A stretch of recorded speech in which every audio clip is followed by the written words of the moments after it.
welcome here to Wake Up Call with Dan Tortora, where sports truly meets that thing called life. We appreciate you being here with us inside of the Great Lakes Honda City Studios. Great Lakes Honda City is on 7140 Henry Clay Boulevard in Liverpool, New York. You can see their logo right here by me, all blue with my Blue Beetle shirt. Great Lakes Honda City, you will find them with new and used vehicles Monday through Saturday for sales and service. And you can go to greatlakeshondacity.com right now to get a sneak peek of their inventory and everything that's available. Well, you know that this gentleman is with me every Thursday on the broadcast, Papa Joe, and we are picture-in-picture, but we decided to start this second week off of Wake Up Call in the Sunshine State with PJ. And look, I can touch him. He's right here. He's right here with us. So Papa Joe, the grand old smooth one, PJ, the guru of baseball, is here with us. And what I learned from Papa Joe and Mary yesterday is that if I watch Arizona Diamondback games in the Lando Lagoon here in Florida, standing behind the couch in the living room, that guarantees a win. So I'm going to have to keep watching the Diamondbacks here behind the couch while PJ and MT do their thing. So happy to be here with you in the Sunshine State. This is week 2 of Wake Up Call in Florida, our second home. And as you know, if you pay attention to our social media, Superpowered Pop is also doing its thing down here in the great state of Florida. And we will be covering the Epic Universe of Universal Studios this Thursday, June 5th. I just checked, and you cannot get tickets to Epic Universe any day in June except for June 29th is the only day left. And in July, there's a bunch more dates. But hard to get into the Epic Universe. We'll be there on Thursday. And Do Diz with Dan, we've been doing our Disney show, and you could definitely check that out as all of our Disney-centric content has been coming to you at Do Diz with Dan. So a lot of stuff going on with Dan Tortora Broadcast Media as we're down here in the great state of Florida. And today, Papa Joe and I are going to be talking about the Memorial Tournament. We'll also be discussing Major League Baseball and some topics with the Yankees and the Dodgers as they are in their series against each other. And we'll be covering the Jacksonville Jaguars 2025-26 schedule. And to Jaguars fans living in Florida, you'll see your team twice in 2 months. 2 times in 2 months. 8 weeks. Doesn't seem fair, does it? No, doesn't seem fair at all. So we'll talk about that and more inside the Great Lakes Honda City Studios. For those of you up and down the East Coast, the Midwest, the West Coast, and all around the globe, you're with us on YouTube.com and Facebook.com, both /WakeUpCallDT, and on WakeUpCallDT.podbean.com. So however you're connected with the show, we thank you so much for tuning in, hanging out with us, where sports truly meets that thing called life. So with that being said, and Jerry's already excited, we got a giant wow that we're both in the same room together. So, Jerry said that to us. All right, Jerry, good job. So PJ and I are here, and we thank you for being with us. PJ, how are you? Good morning, Daniel. Very good, very good, very good. So, and PJ's got, you can't see it here, but he's rocking even longer hair now. Turn to the side. Look at this tail that we got going on here. So, PJ, we talked about it a little bit. You used to have the longer hair. Why bring it back? Well, it was good memories. When I had it the first time, I had it when I was teaching at a middle school, Murray Middle School, and I was teaching a couple of classes, English and math, and did it for students that were struggling. We like to call it dropout prevention, but it's not dropout prevention. It's just better teaching, that's all. And I had a bunch of 8th graders that were going to transition to 9th grade to the high school after the first semester. And I had the idea, and I said, you know what? I had 5 kids that were going to do that out of my 20 kids that I was teaching in that class. And they loved it. They loved the ponytail. So I said, tell you what. I said, if you kids, whoever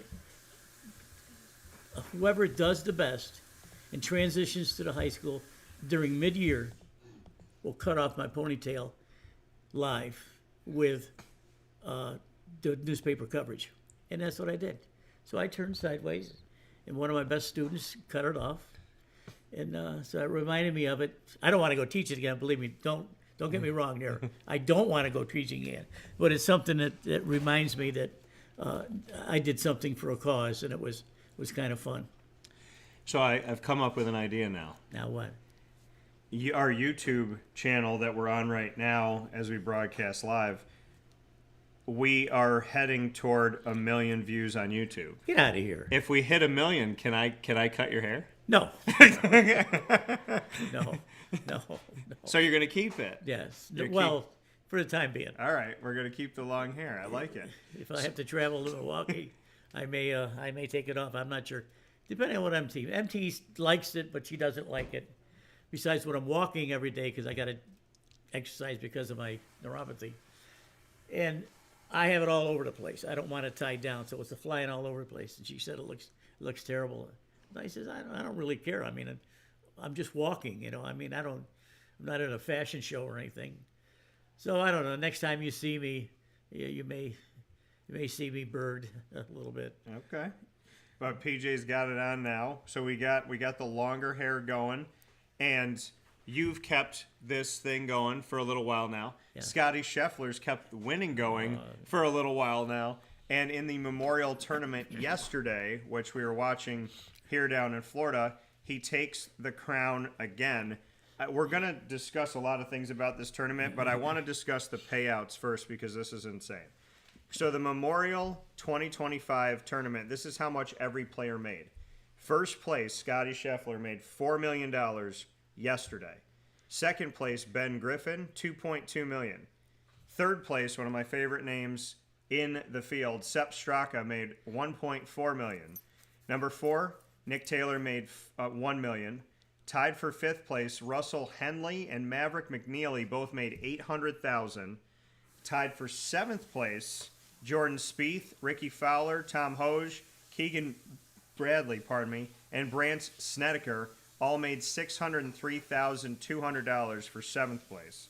Then you go down to tied for 12th because those all were in seventh.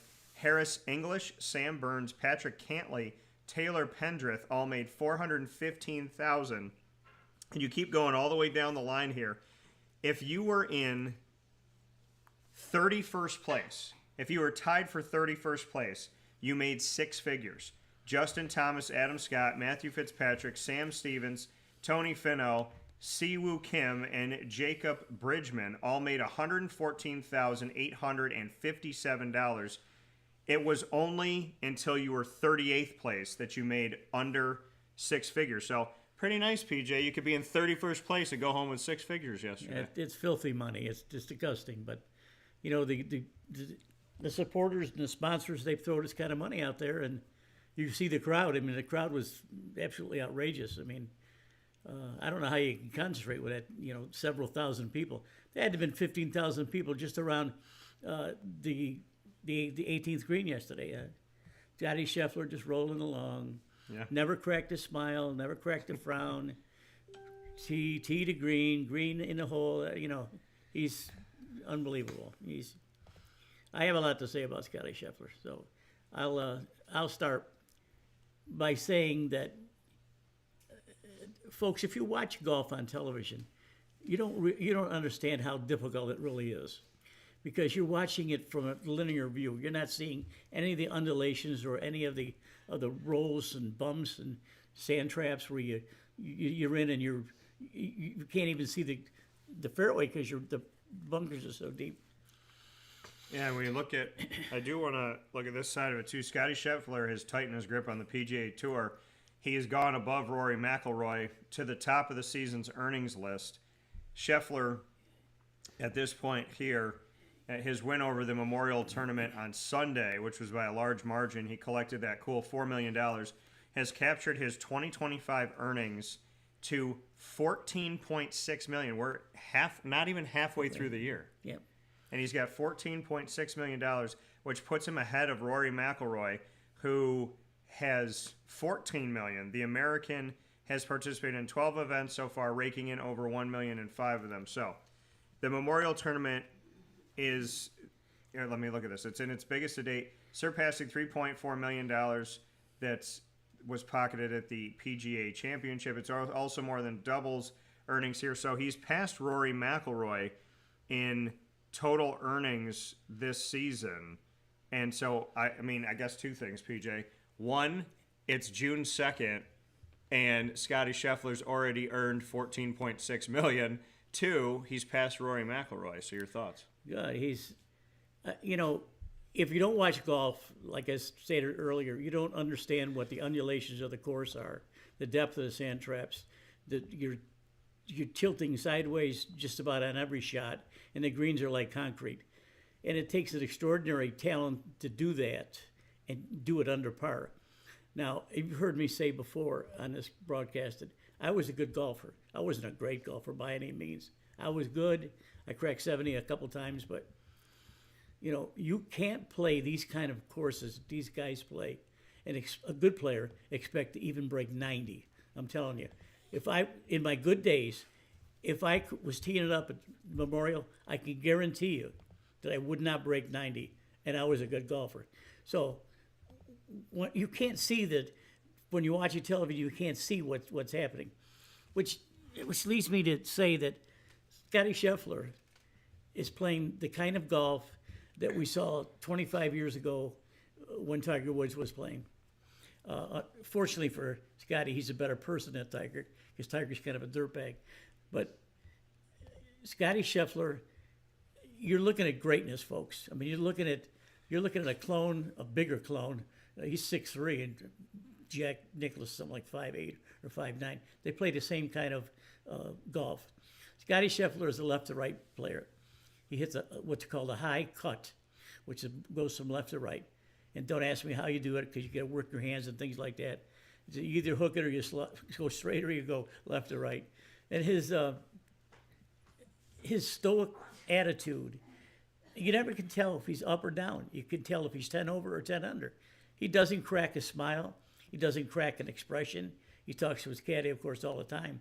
But you're watching greatness, because when Tiger was playing, there wasn't a lot of guys on the tour that could stay with Tiger. Now, here's 20 years later, and if you make the cut in any tournament, frankly, all of those guys are eligible to win a golf tournament.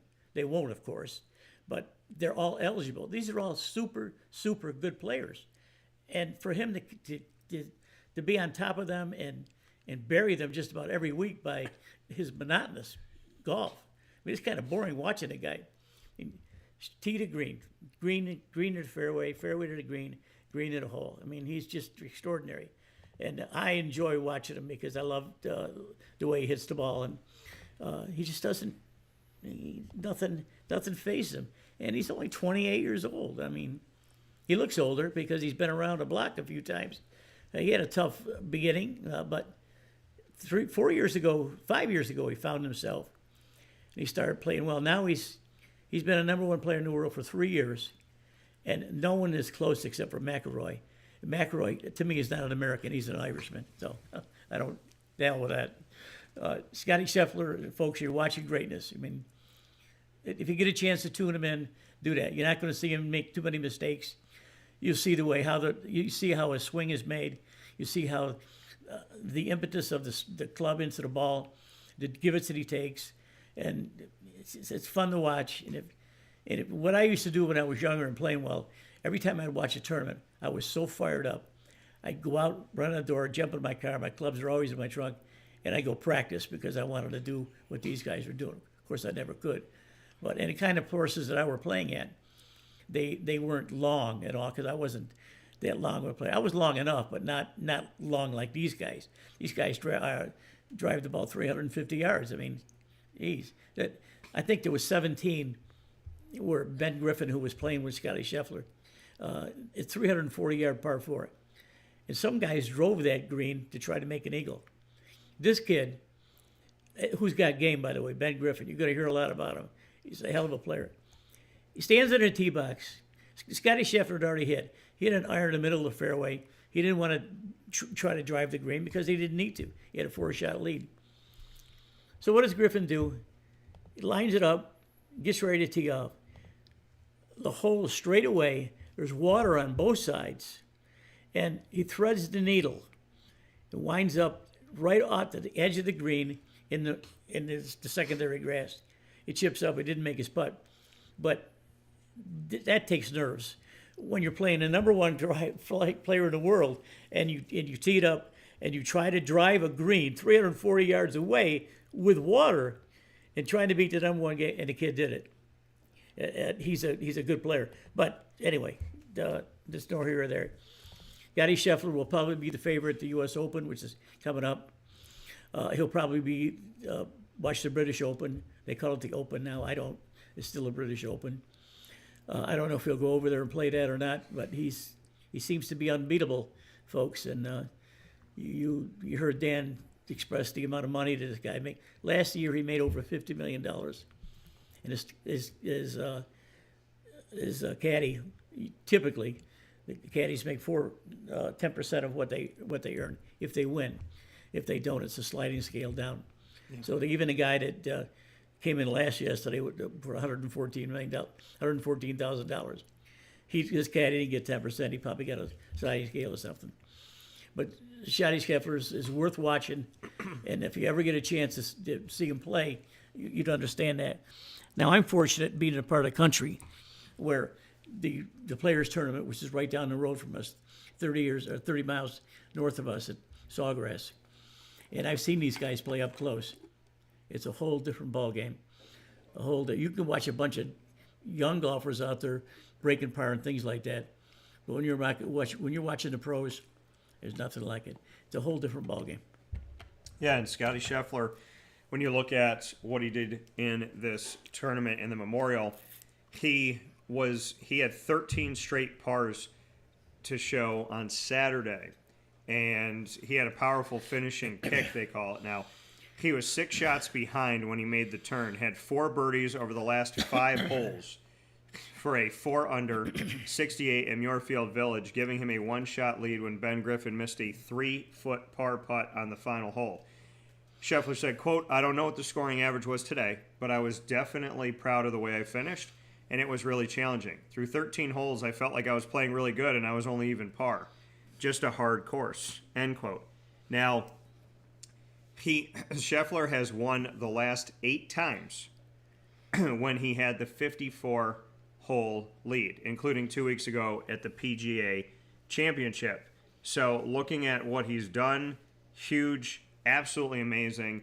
And now Griffin, who was in second place, won his first individual PGA Tour title at Colonial last week and didn't sound bothered by it. He said, quote, "Obviously Scottie Scheffler is the best player in the world, but number one can be beat. I feel like right now, I beat him last week. Obviously, he's coming off a major win.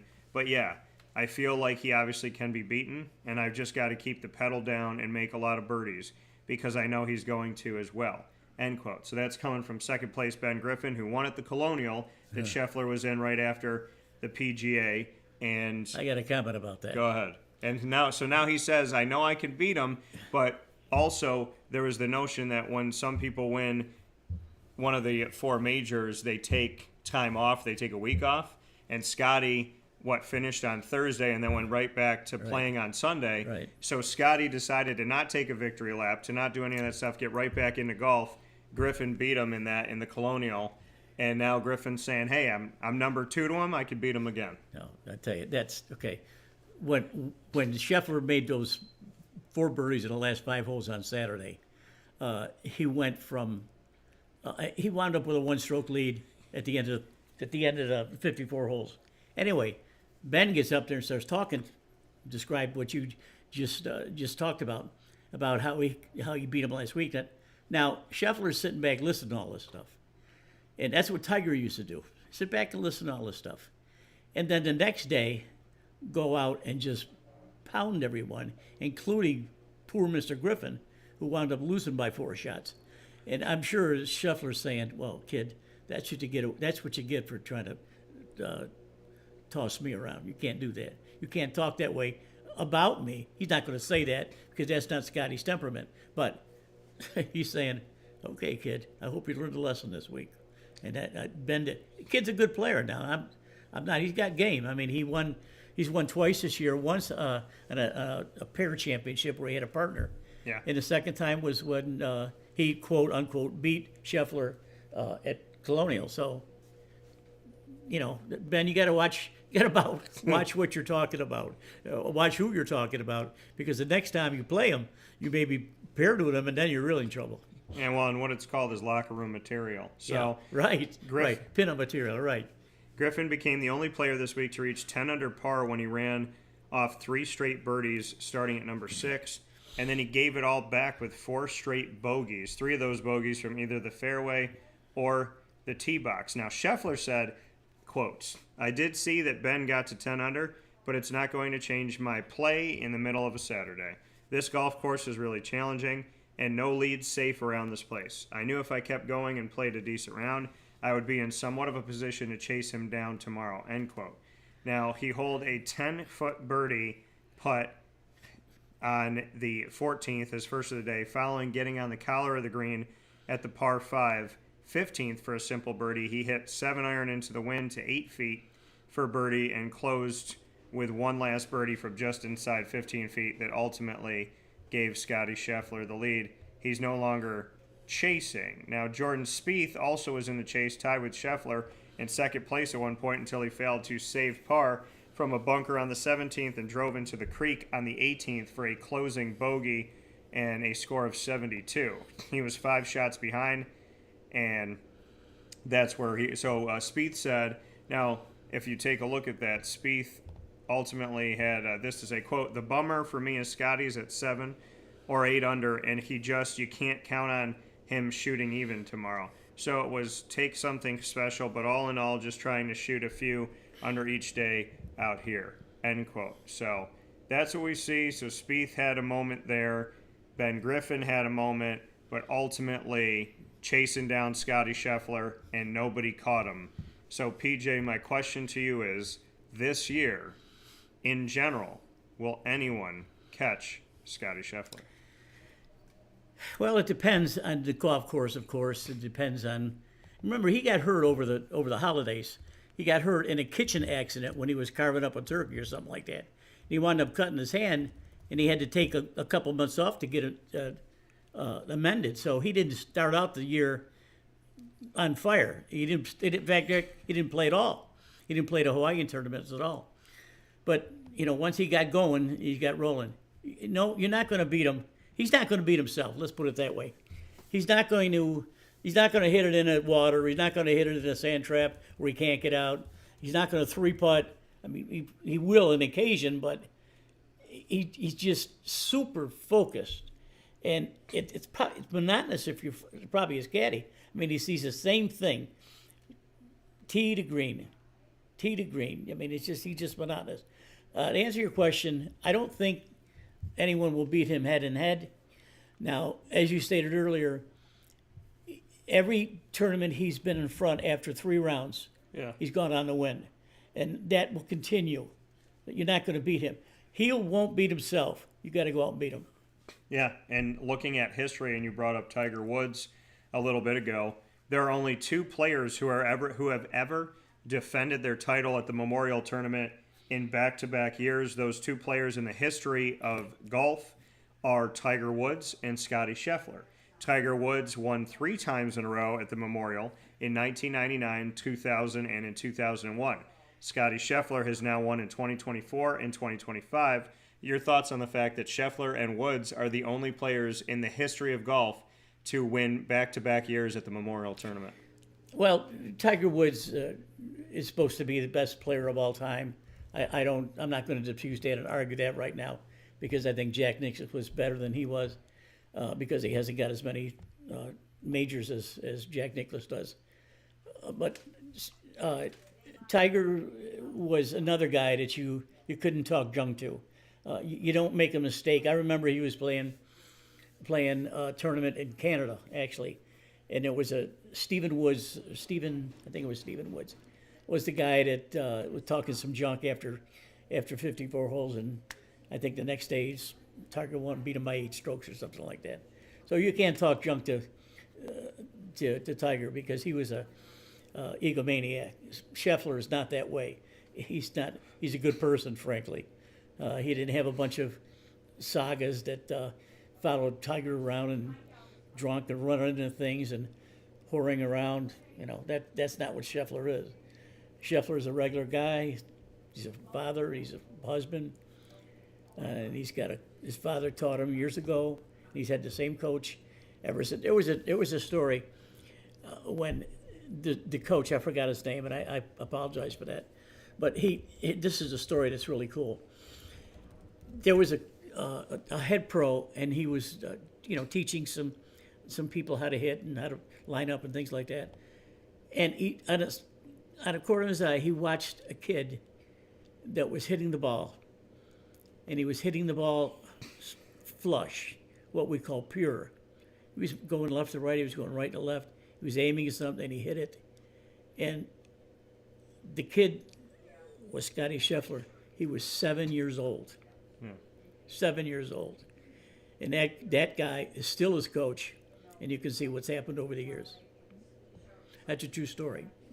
Yeah, and it's crazy to think about that. And then we look on the women's side of things. Maya Stark led the entire final round at the U.S. Women's Open, and there was a wait at the 18th green at Erin Hills. Her playing partner, Julia Lopez Ramirez, hit a ball into the scoring tent behind the green, which began an unwanted adventure. The delay was lengthy, but Stark's caddy, Jeff Brighton, had a previous side gig that was helpful to Miss Stark. She said, quote, "My caddy used to be a stand-up comedian, so he had some good jokes. We just kind of tried to talk about some stuff and not be too into my own putt," end quote. Neither can remember what the jokes were or weren't, but they'll remember this week as Stark's 3-shot lead at the 18th proved to be a perfect cushion. She ultimately made bogey to shoot an even par of 72 at the U.S. Women's Open. Stark, 25 years old, won by 2 shots over the world #1 Nelly Korda and rookie Rio Takeda. Now, she raised the trophy, and she won with a 7-under par total after impressive 70, 69, 70, and 72. She won $2.4 million in the first place prize from the $12 million purse. Fellow Swedes Lynn Grant and rookie Ingrid Lindblad doused Stark with champagne on the green, and the celebration began after that. Stark is the third Swede to win the U.S. Women's Open, joining Newman in '88 and Sorenstam in '95, '96, and in 2006. Stark said, quote, "It's so cool they texted me Saturday and just said, bring it home." So that was already cool just to get those texts. Just looking at the names on this trophy, I love the U.S. Open. I'm so happy it's mine now, end quote. Stark and Grant used to talk about days like this, and we heard from Grant, who said, quote, "I'm so happy for her. I thought I was going to cry myself. I was so nervous when she was about to finish, knowing what this course does. Do you even know what this means?" End quote. Stark had her fist pumps working early, and she had 3 birdies, the first of which came at number 6. Then came the test when she bogeyed the final 2 holes, and even though she had that cushion, she still had to do what she needed to do. So this is what she had to say. Now, still, that's when the caddy helped. So Brighton, the caddy, said, quote, "It was shite. I just waffle. You try and get her head away from it." And then said, "I would say Maya is quite an intense player. She tries really hard and is really competitive. When you're tense between shots, you try to get her head away from golf. It's just a long time out there. It went great. I've only been with her a few weeks, but we made a good team. We get on well. She was brilliant," end quote. So, PJ, looking at this, for the first time in her career, Stark had a 54-hole lead in a major, and she added that to a one-shot, and she added to that one-shot advantage, increasing it up to 3 shots and never fell into a tie. Korda started the day 3 shots back and pulled within 1 early on. Searching for her first U.S. Women's Open win and first title this season, Korda shot a final round 1 under 71, but had no birdies on the back 9 and 2 bogeys, and she tied for second, her best U.S. Women's Open finish, 2 shots back. So that's what we look at for Nelly Korda, who I've obviously mentioned on the show with Brendan Murphy before. And Stark, she gets the victory this time, $2.4 million. She does it for the Swedes. And now I'm sitting here thinking to myself, you and I have talked about golf over the last couple weeks, and a few weeks ago, I found out on one of our channels that the show had been downloaded on Wake Up Call 4 times more in Sweden than it was in the United States. Wow. I think it's one of only 2 times that the United States was out-listened or out-downloaded by another country when it comes to Wake Up Call. Yeah. And now I'm sitting here wondering to myself, is it because we were talking about golf and maybe they were hoping to hear us talk about the Swedes? Yeah. So, hey, Sweden, if you're listening, guess what? We talked about your girl today. Shout out to Stark. That's cool. If you want to look at a pure golf swing, watch the ladies tour, especially on a U.S. Open course, which is extremely difficult. Especially the Korean girls that are coming over now. Every one of them is a cookie cutter swing. They set up the ball right. They swing well. They hit the ball well. They putt well. They chip well. Yeah. It's remarkable how good they are. And frankly, the United States have not kept up. Because if you look at a leaderboard of any WPGA, you're going to find most of them are foreign, including this young lady from Sweden. And she was a horse, let me tell you. She hit a drive a couple times over 300 yards. Now, women don't hit the ball like that. I mean, they're not supposed to, at least. But that goes to tell you what's happened over the years. Back when I was playing, I had inferior equipment compared to what's happened today. You could buy my clubs for $200 an entire set. Now you can't touch them for $5,000. But the equipment is better. The balls are harder. The courses are better, and that's what happens. So if you want to learn how to hit the ball like the ladies, you got to have the right equipment first of all. And they're fun to watch. They don't talk junk the way the men do. And this young lady was really tough, and she's built like a little tank. I mean, she's not svelte looking, shall we say. She's a little. I don't want to insult her, but she's a little heavier. She's mean. She got a little Hulk to her. That's all. That's all you need. She got a little Hulk. She got a little Hulk to her. Right. And everybody needs a little bit of. And we got to have a little Bruce Banner, a little bit of Hulk. So. Yeah. And she does. It's the hell out of the ball. And a definite appreciation to Stark, to her stand-up comedian Caddy Brighton, right, and to obviously her being the third Swede to be able to do something as special as this and that celebration that she had. And like she said, getting the text messages, and I'm sure that fired her up to see somebody text you, bring it home. I know when I get messages like that, it puts you in a different world when somebody just says like, hey, Dan, you already know. You got it. You already know we're going to get this thing done. So very excited for Stark. Congratulations to her. And $2.4 million going home. And happy that she has a wonderful, wonderful opportunity to celebrate and to enjoy it. And Nelly Corda, who finished second, I'm sure Nelly will be in her thing as well. And we'll be seeing more from Nelly as we spoke about her last year. By the way, yeah. Nelly, if you want to, no, I don't know, I'm not sure. Men will do this, women won't.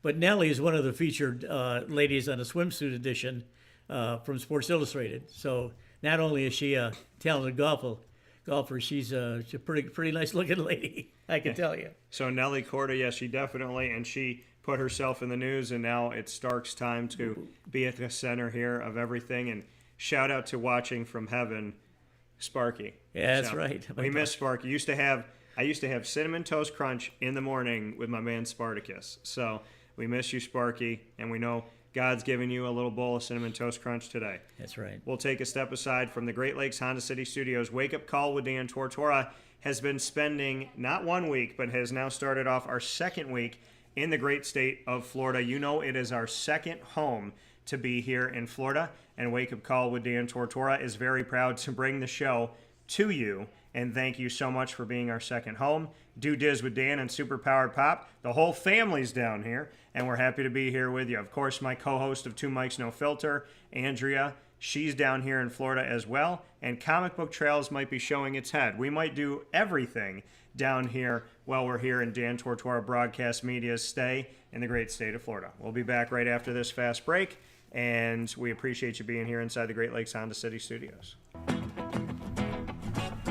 Hi, this is Amy from Mother's Cupboard, home of the Whole Frittata. We are open daily 6 a.m. to 1:30 p.m. For takeout orders, call 315 432-0942. And tune in to Wake Up Call with Dan Tortora for our monthly food challenge and try our Wake Up Call signature menu item available 7 days a week. Here at Mother's Cupboard, we are Central New York, and it's our honor to serve you. Ma and Pa's Kettle Corn and Popcorn Factory remind us that every day is worth celebrating at 201 7th North Street in Liverpool, New York. Open Monday through Saturday in-store and always online at maandpaspopcorn.com. Serving our Central New York community and beyond, order anywhere, anytime at maandpaspopcorn.com. Stop in to get a tin at Ma and Pa's on 201 7th North Street in Liverpool, New York to get your half-price refills for the rest of your life. Come to Ma and Pa's for your holiday gift giving for family, friends, employees, and clients. And remember, for fundraising and events, to call 315-450-6272. That's 315-450-6272. Ma and Pa's Kettle Corn and Popcorn Factory. How corny are you? This is Jimmer Sikowski, owner-operator of Chick-fil-A Cicero, 7916 Brewerton Road in Cicero, right in front of the Home Depot. I had a deep feeling that God wanted me to do something bigger with my life and to help people, help others. I kept putting Chick-fil-A in my life, and I realized as I was going through the franchise selection process that positively impacting the lives of others was really core to what we do here at Chick-fil-A. First of all, it starts with the food. The food is brought in fresh daily. We bring in local produce. We prepare to order in the kitchen. We hand bread our chicken. We hand spin our milkshakes. It's great food. It doesn't taste like fast food. I think the second thing is the way people feel when they come in a Chick-fil-A restaurant. It's different. We try to treat people with intentional kindness here, which is very different and deeper than good customer service. And so I think it feels remarkable for most people to come in a Chick-fil-A restaurant. And then lastly, the impact that we try to have in the community is very different. It's a big part of the expectation of every operator of a Chick-fil-A restaurant is that they're actively engaged in their community, they're a leader in the community, and they're making a difference. When they realize that what we're striving to do is to shine a little light in their life, that's a very, very different experience than you will have in any other quick service restaurant. And it's that remarkable experience that I think people will emotionally connect with. Oh, that's so neat.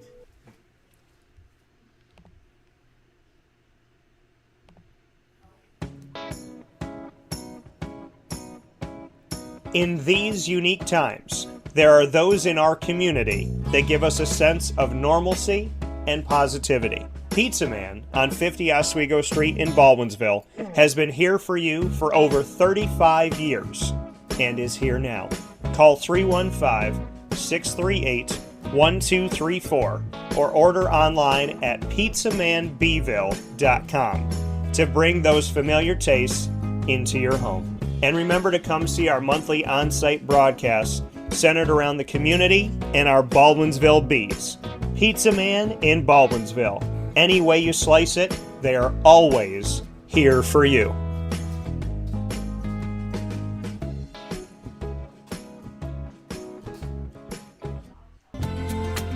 Looking for your next ride? Look no further than Great Lakes Honda City, located on 7140 Henry Clay Boulevard in Liverpool, New York. Serving our community for decades, their new and pre-owned vast array of vehicles are available to you Monday through Saturday on site. To search from home, shop at GreatLakesHondaCity.com.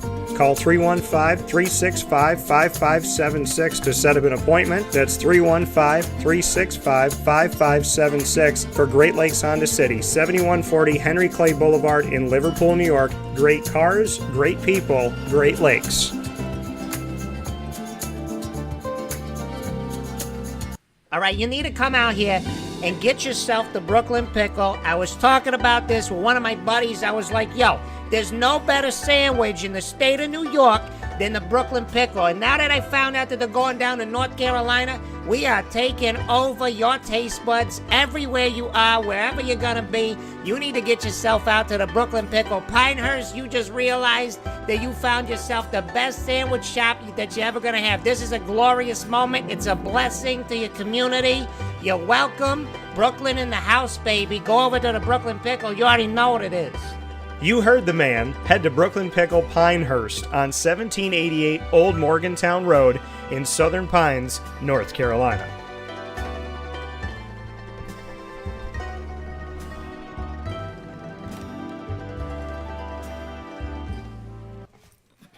And a welcome back here to Wake Up Call with Dan Tortora, where sports truly meets that thing called life. Inside the Great Lakes Honda City Studios, Great Lakes Honda City, coming to you on 7140 Henry Clay Boulevard in Liverpool, New York. Open Monday through Saturday for sales and service. And, of course, you could find the Honda Accord, the Civic, the Ridgeline, the HRV, the Pilot, the CRV, and more by going to GreatLakesHondaCity.com, seeing what's in stock, and then getting your tail over to Great Lakes Honda City, because that inventory may be going faster than you think. And like I said, I went by a few weeks ago. That lot had a bunch of cars in the front, and then all of a sudden a bunch of those cars were gone. So make sure you get over to Great Lakes Honda City today.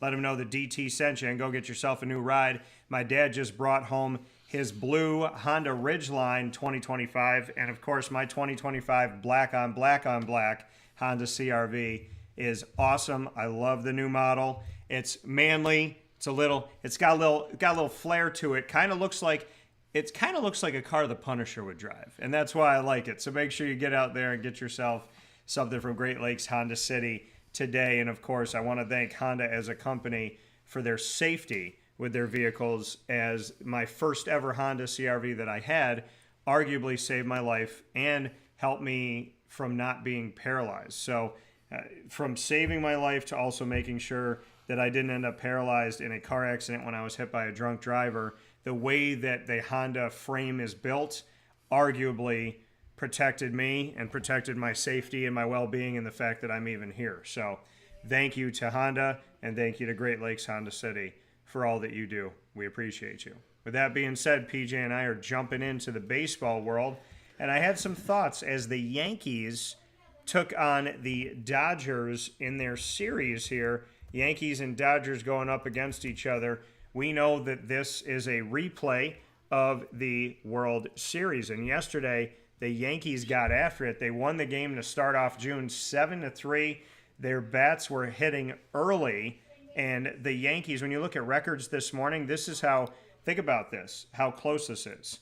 Yankees in the American League, Dodgers in the National League. Yankees record after the victory, 36-22. Dodgers record, 36-23. So they are right there in step of one another, PJ. Yankees, Dodgers. We were watching it yesterday. What are your thoughts? Oh, good.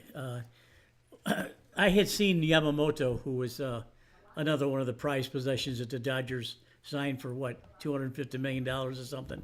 Another kid coming from Japan that just got 5 pitches for strikes. He had a heck of a record up until last night. His ERA was under 2. But the Yankees got after him early, and they scored early. And then Ben Rice, who is one of the really young players the Yankees got. He's so good, man. He is so good. And he went really yard. I mean, over 400-foot yard. I think Yamamoto got a little surprised when someone hit the ball that hard off him. So, but the Yankees, Yarbrough pitched really well. He outpitched one of the best pitchers in baseball.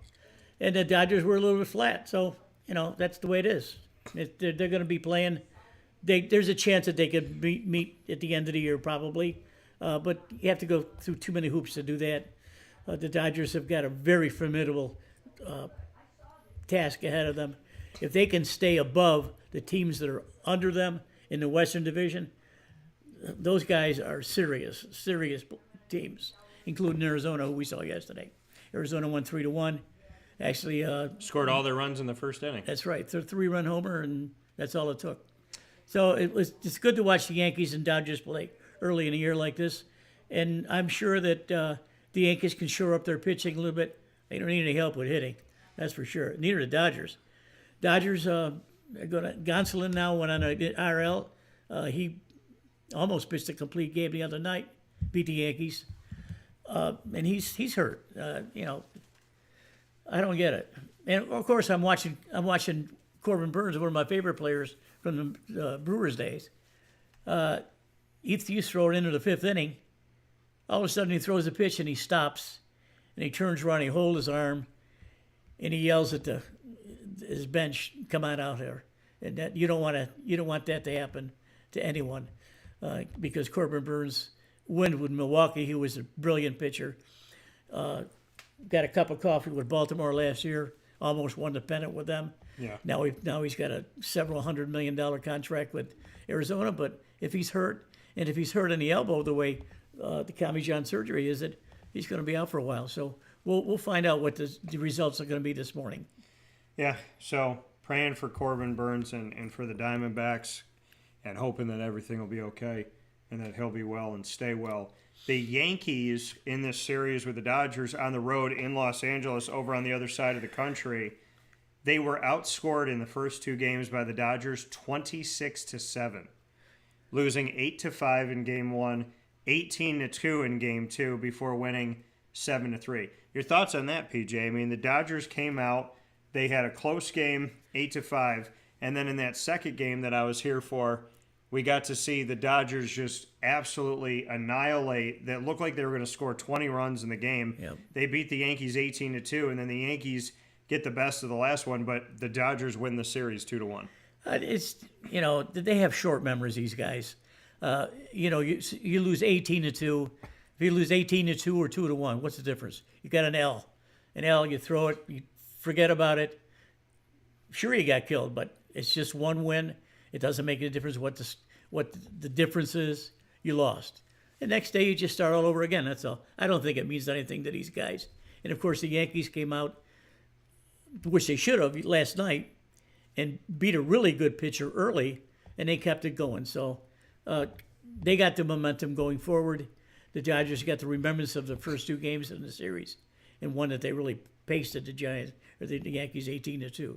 So it was all games are good to watch, especially watching last night right after supper, or actually it was right after supper. They started at 7 o'clock.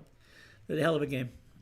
Yeah, it was awesome to see the series, and the question that becomes of this, there's a few questions that become coming out of this series, PJ, and I had sent them over to you to get your thoughts on this when we were watching it yesterday. Is watching the series between the Yankees and the Dodgers like watching a Major League Baseball All-Star game, knowing that we have Aaron Judge, Shohei Ohtani, as well as, so many Dodgers, right? Cody Bellinger is on the side of the Yankees now, and Cody Bellinger, he actually got hit yesterday by a pitch. So when you hear the Bellingers and you hear the Judges and you hear the Ohtanis and so on and so forth, and all the money that the Dodgers have spent, I think, $2 billion on three players combined. When we're watching Yankees Dodgers in a series, does it feel like we're watching a Major League Baseball All-Star game? Well, you're talking about the two richest franchises in the world, probably, other than some of the soccer teams in England. Yankees are not afraid to spend the money. Now, when George Steinbrenner was alive, I don't think he was spending the kind of money that his son is spending. But his son knows that he's got to have good players. They got a good farm system. And the Dodgers spend. They spend. There was a little Korean kid. There was a Korean or a Japanese kid. He played the other night.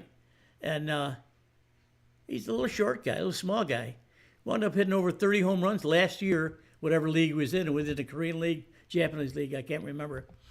But he went yard, a little guy. And they get these players from around the world, and they're comfortable in Los Angeles because it's not far from Europe, and they got a translator on staff, I guess, that interprets all their memories.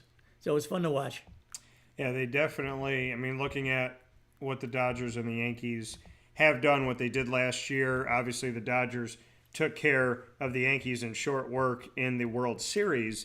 But seeing these two teams go up against each other is special whenever it is. Now, Aaron Judge, Shohei Ohtani, where do they stack up this season? Are they, in your opinion, still the front runners to beat? Yes, they are. Yes, they are.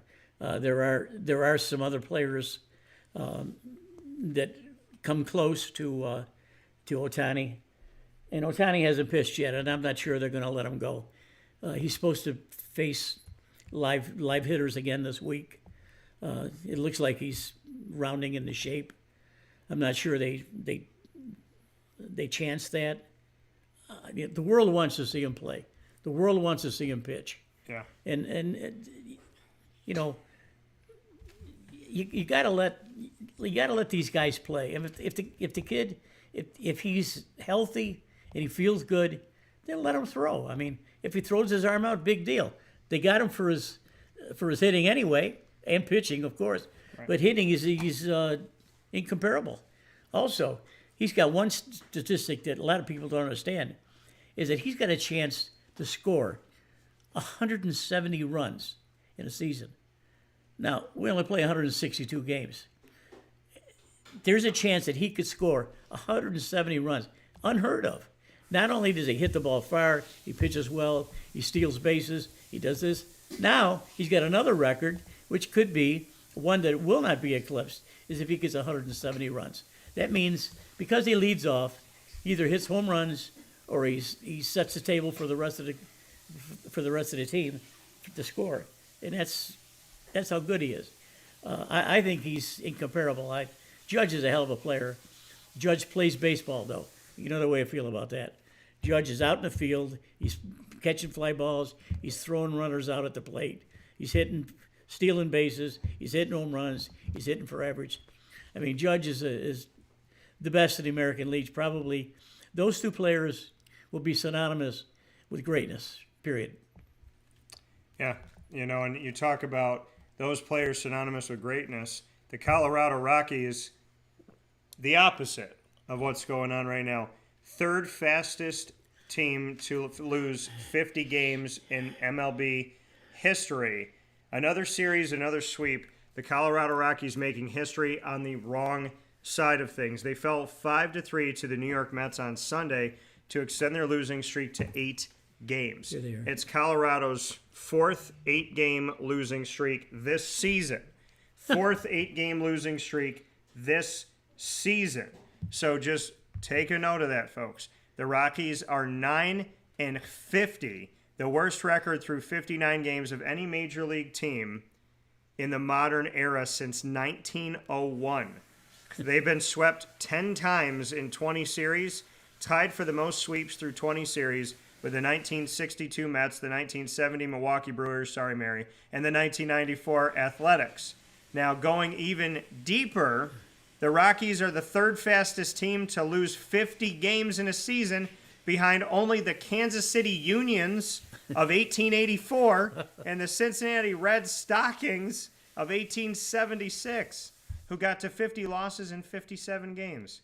However, the 2025 Rockies, with one more victory, will be just the second team to have 50 losses when they record their 10th win, as the 1876 Red Stockings finished their season at 9-56. So, Rockies catcher Jacob Stallings said, quote, "You can either fight or not fight. I don't think not fighting is going to work. We have a really good group of guys in this locker room. We've been playing a lot better baseball. We just haven't been able to get over that hump. A lot of close games this week that didn't go our way. We just have to keep plugging. Hopefully we could break through here," end quote. Colorado got on the scoreboard first Sunday with Orlando's solar home run off Clay Holmes in the first inning, but Pete Alonso hit a 3-run shot in the fourth for the Mets. Now, despite that, but they ended up losing that game either way here in that 5-3, like they said, another close one that didn't go their way. Colorado has lost all 19 series it has played this season and has been outscored by 185 runs. So, you said that Shohei's on pace to have 170. Yeah. Shohei could beat the Rockies by himself this season, as they're 185 runs in the negative. And if you go back to 2024, the streak extends to a Major League Baseball record of 22 straight series losses. The Rockies, who are the first team in Major League Baseball's modern era to lose 28 of their first 31 road games, will try to get win number 10 on Monday as they start a 3-game series down here in Florida against the Marlins. PJ, they fired their manager, who is their winningest manager in history, and he had 100 more losses than wins.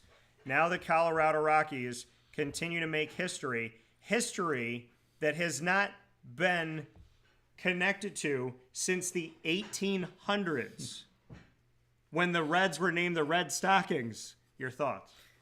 Oh, it's terrible. I'll tell you one thing, though. When the Yankees came to visit last week, and they had a sellout crowd. But Colorado, and going deep in there, have 9 wins and 50 losses. They're 27 games behind the front-running Dodgers.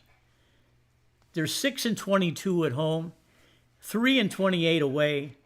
You said they were outscored by 185 runs. Mm-hmm. They've only scored 184, and they've given up 369.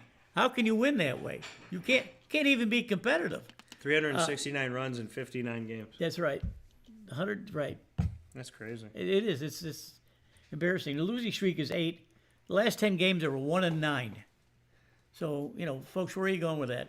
Now, the problem is that the ownership, what are they going to do? Now, if they're smart, they'll tap into their farm system. I don't know what kind of farm system they have. I mean, they could have a good one. They could have not a good one. But if they don't start bringing up some better players, then this is really going to sound terrible to the rest of the season and for their ownership going forward. So the ownership has to take accountability here. They got the general manager, the player personnel, the manager, or whatever. All of these guys, they all need to go. It's not just the manager. Look at Bud Black was the manager for Colorado for years. Mm-hmm. And as you said, he had more losses than wins. Bud Black was a good major league. He was a pitcher. Bud Black was a good pitcher and a good player and a good manager on a poor team. So, okay, you feel good? All right, get rid of Bud Black. You should get rid of your general manager, your pitching coach, your player personnel manager, and the general manager and whoever they got, and say, go to ownership, and ownership's got to come down and say, let's have a meeting, folks. And this is what we need to do. If you can't do it, I'll get someone else to do it. Yeah. So that's what they got to do. Yeah, I mean, it says something about the Colorado Rockies when the best manager in your history has more than 100 losses over the amount of wins that he had. So when you look at that and you look at the differentiation, if your best manager is in the negatives when it comes to the win-loss record and has 100 more losses than wins, and that's the best that you've ever had, what does that say about everybody else in Colorado Rockies history? Well, what I will tell you is making history, the Rockies are, for all the wrong reasons. They're 27 games out of first place in the NL West, but they are so far from the fourth place Arizona Diamondbacks even. I mean, you look at, I think they're 22 games behind the Diamondbacks. So it's just, or it's it might be less than that. Or no, it's just 22 games behind the Diamondbacks. So the Diamondbacks are not that far out of first place. Do I have something else? Go ahead. They have had some good players over the years, certainly. If you remember a couple years ago, I said on New York Yankees, I said the best player on New York Yankees was DJ LeMahieu. He could play any position. He hit well. He ran well, but he's been hurt for a while. Yeah. Now, DJ LeMahieu won 2 batting titles with Colorado in 2019 and 2023. That's how he got the big ticket to come to New York. So don't be down on DJ LeMahieu because he's playing with the Yankees. He was an extraordinary player for Colorado, and even though they're just as poor, he won 2 batting titles. That's how good DJ LeMahieu was. Yeah, and the Rockies behind the fourth place Diamondbacks in the NL West by 19 games, behind the third place Giants by 19 games, behind the third place Giants by 24 games, and the second place Padres by 25. So, yes, they're 27 out of first place, but think about that. The fourth place team in the NL West, which are the Diamondbacks right now, are still 19 games ahead of the Colorado Rockies. So they are nowhere close to first place, but they're nowhere close to second, third, or fourth. They are in truly a league of their own. And the Oakland, I call it Oklahoma. I don't know where they're going to play. They're supposed to play in Vegas, but the Athletics, they are only 10 games out of the AL West on their side, and the Athletics are 23-37 compared to Colorado's 9-50. So if you're making the Athletics look good, watch out. And guess what? The Rockies have also made the White Sox look good. The White Sox have 9 less losses than the Colorado Rockies. The White Sox are in last place in the AL Central with a record of 18-41. They're 20.5 games away from the Detroit Tigers in first place. And the fourth place Kansas City Royals are over. They're 12 games. Yeah, they're 12.5 games ahead right now of the Chicago White Sox. So in that fourth place thing, there's another separation. So the Athletics are not far out of this thing. They're only 4 games away from the Angels in the AL West. So the White Sox are the worst team in the American League, but the worst team in the country are your Colorado Rockies. Papa Joe, thoughts on the fact that the Rockies are making the White Sox look like the White Sox are bad, but not that bad? Yeah, it's pretty pitiful. I'm not sure I would watch a Rockies Chicago White Sox series right now, and I have it on Major League Baseball. I would pull it up probably just to see how bad they were, but it all has to do with pitching too. I mean, they don't have much of anything. I do remember last year that one of the best pitchers, Chicago's pitchers, was Garrett Crochet, and he took the money to come to Baltimore, I believe.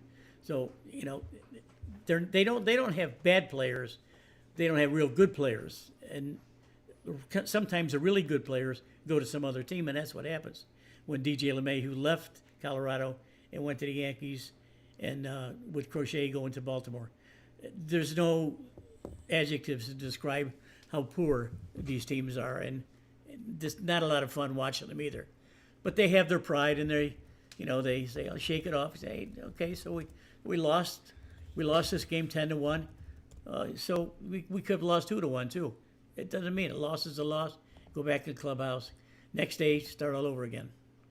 Well, I do want to go to another team that fired their manager. The Orioles fired Brandon Hyde, and Brandon Hyde fired by the Orioles on May 17th of 2025. So I want you to remember that number. I want you to remember that date, May 17th. Now, they fired him on May 17th. Since firing him, they lost 3 games in a row. Then they won, so they went 1-3, 1-4, 1-5. Then they went 2, 3, 4-5, 4-6, 4-7. They went 4-7, and right now they're 7-7. So since firing Brandon Hyde, the Baltimore Orioles are at 500 in their record. Keep in mind, they beat the Chicago White Sox most recently, who we just mentioned are terrible. They lost their entire series to the Washington Nationals right before the firing of Hyde, and then they lost the last game against them, and Washington struggled too. But looking at the Baltimore Orioles, PJ, who are at this time that we're talking 14 games behind the first place New York Yankees in the American League East, thoughts on the fact that the Orioles thought, hey, if we fire Hyde, we'll be maybe helping the team out, and they're 7-7 since firing him? Well, Hyde is a good baseball man. He's a good manager. For whatever reason, he wasn't making the right decisions. Baltimore is an excellent team, folks. You heard it first. They are an excellent team. They're not putting it together for whatever reason. Maybe they have a few more pitchers they need to get, but they have 4 or 5 young guys that absolutely kill the ball. And they lost one of their best guys to Toronto, Anthony Santander, who signed a free agent contract with Toronto. So they still have a nucleus of really, really good ball players. Their shortstop, Henderson, is as good as anyone in baseball right now. Look, they're not that bad. They're good. And I'm going to project something here. Yeah. I'm going to say that they're going to make a rally, and they're going to become close. I don't think they'll catch the Yankees, but I think that they'll make it a run with some of the other teams. But the teams in this conference are good. The Yankees got 36 wins. Toronto's got 31 wins. Tampa Bay 30 wins. Boston 29 wins. Baltimore's got a long way to go, but they can catch those teams. I don't think they can catch the Yankees, but they can play better, and I think they will play better. Do you think the Blue Jays will make the playoffs? No. That was quick. So the Tigers are leading the AL Central. Right. The Guardians, are you counting the Guardians out? No. And I'm not going to count Kansas City out because every year I say the same thing to you.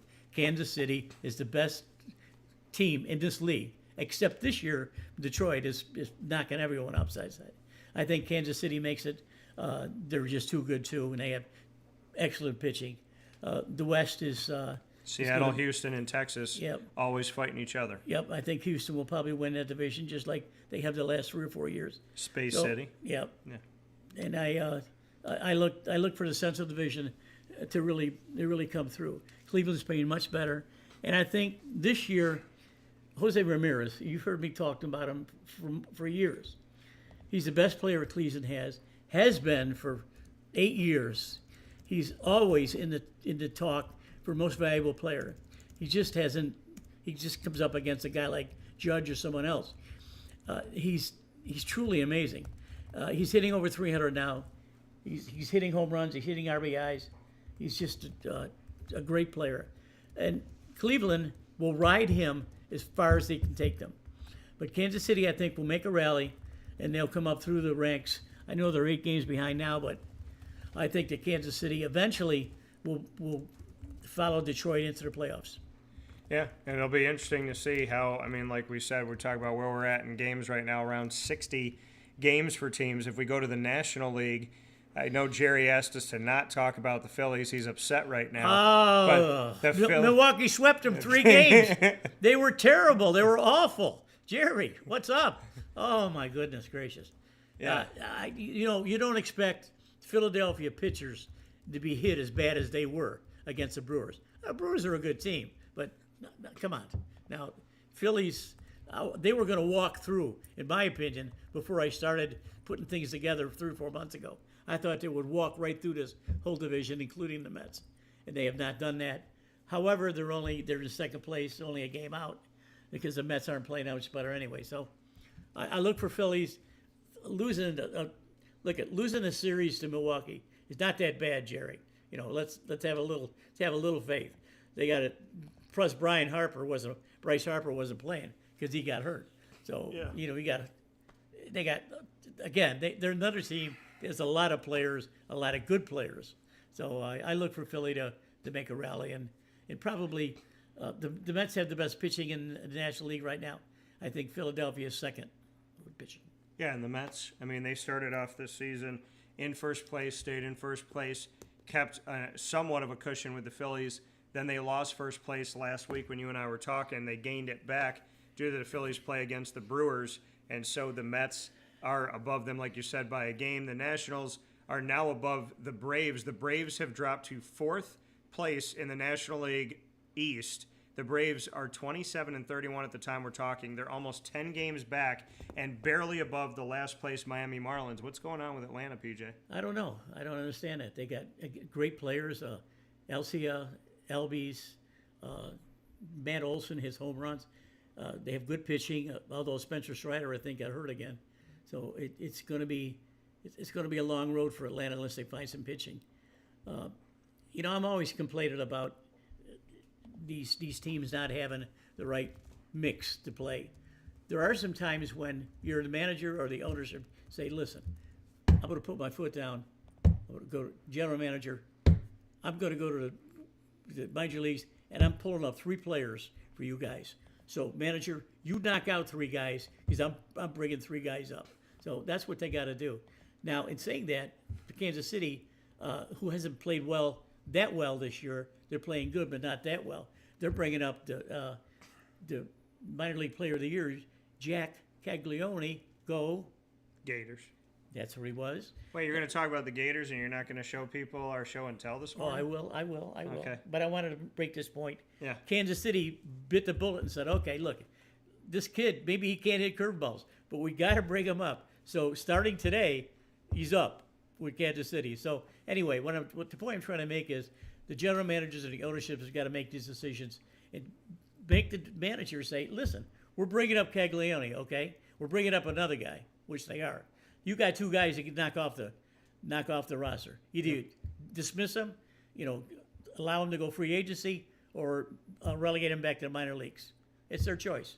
But the managers, the ownership, the managers have got tough decisions, and they have to make the right decisions.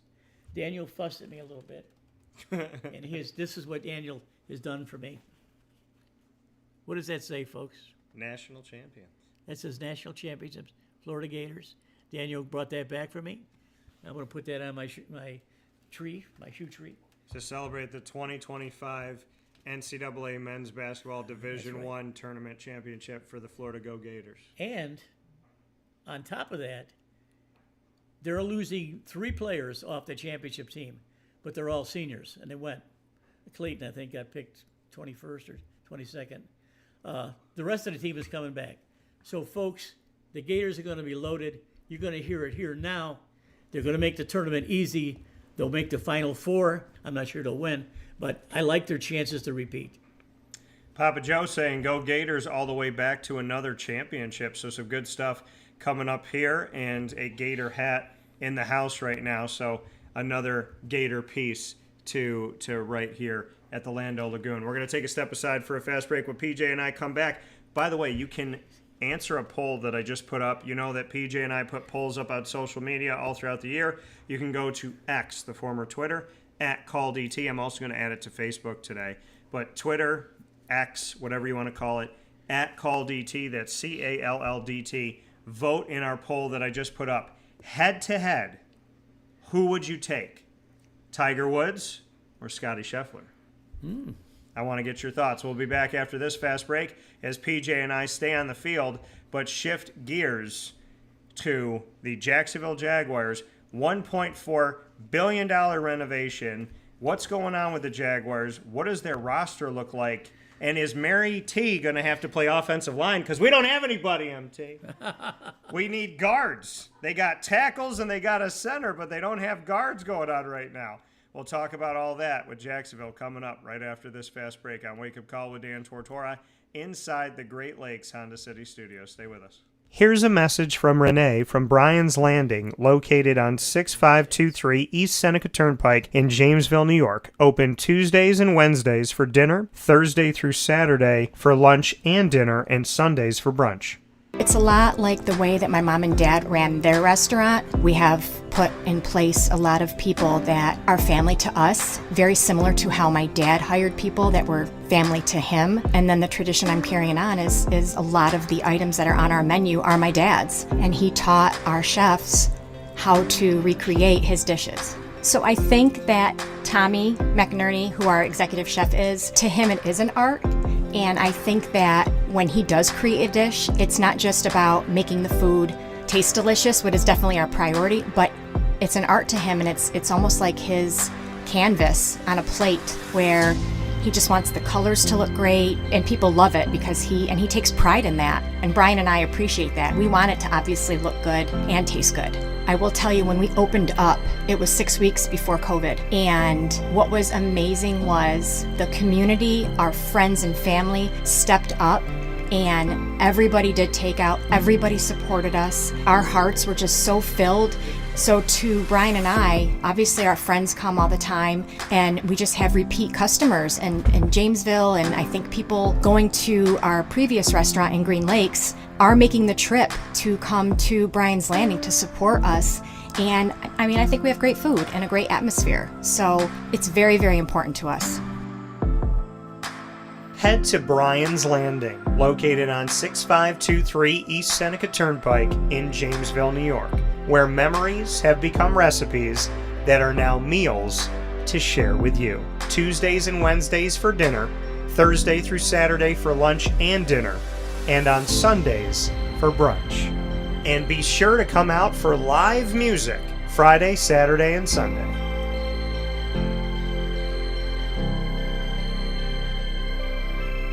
Here is a special message from Brian Bruno, owner of Servomation Refreshments Incorporated. I grew up in the family business, had the experience of working for a national food service company with thousands of employees, and As much as I enjoyed the experience I had, there's something about, owning my own company and being able to change the things I saw wrong with the industry firsthand, which is why I moved back to my hometown in Canastota, New York to launch Servomation. It was back in 2007. When we first started the business in 2007, really you didn't find any machines with credit card readers. There was a lack of variety in machines. You got stuck with basically whatever the vending company wanted to sell that day. There's a lot of inefficiencies in the business, and those were all things that we saw as opportunities, both from a customer level to improve and from an operating level to be more efficient. We've really been at the forefront of introducing retail technology into our space. We were doing self-checkout back in 2009 before it really became a national phenomenon. The whole point of it isn't to just improve the customer experience. It's to make it feel more like a retail environment where people don't have to be afraid of what they're buying behind glass. They don't have to be afraid of not being able to see the ingredients of the packages. It was an easy transaction from that standpoint. If we were to reinvent something, we wanted to make sure what we were making looked and felt more like a deli and not like something that you would traditionally see in a vending machine. I was tired of hearing for years the customers say the wheel of death because the vending machine would circle around with the same tuna salad in it. What we wanted to do was it really changed the perception of that food. So allowing customers to touch it, allowing customers to feel the weight of it, allowing customers to see the freshness of it, and also the variety of it really helps them change the perception and ultimately the value of what we bring to them. The point of differentiation you have to make is either in value or the quality. And I think on both of those fronts, Servomation has really, in large part, changed that value system for employees. So they no longer have to worry about bringing their food from home or having to leave their desk during the day and rush out to get back in time for their break to end. We're bringing something that they can count on in their break room every day, and they know it's going to be there, they know it's going to be fresh, and they don't have to worry about it being sold out or something that they don't enjoy. We've also heavily invested in flavored water machine, so you can get a glass of water with a fresh piece of fruit in it, along with bean to cup coffee machine. So there's not a day that goes by we're not surprised when we get customers that call us and say, we didn't know you could do all this. We're really lucky to have a strong group of dedicated employees. Most of our employees have been with us since inception. They're family to us, and people like doing business with people they like and trust. And I think the same thing goes for employees. In a day and an age where there's a lot of corporations that just look at an employee as a number and don't get to know them, that's just not the way I was raised or how I like to do business. So we're a little old-fashioned. We like getting close to our employees. We like knowing how we can help them. We like knowing how we can improve their lives, adjust their schedules, whatever it may be to help improve their quality of life. And we think in the end that makes for a happier employee. We're fortunate enough to have really grown over the last several years, and from Pennsylvania to Massachusetts to Connecticut, we really do have a strong connection, even though we're not in the rooms every day with these employees. There's not one single employee that we feel like we don't know, and certainly we know they can call us at any time, and they're definitely treated as family to us. I wake up every single day really excited to surprise our customers in a good way. The one thing I can tell you is I think that every one of our employees and every one of our customers will continue to be at the forefront of every decision we make. Find out how Servomation can help you and your business by going to servomation.com.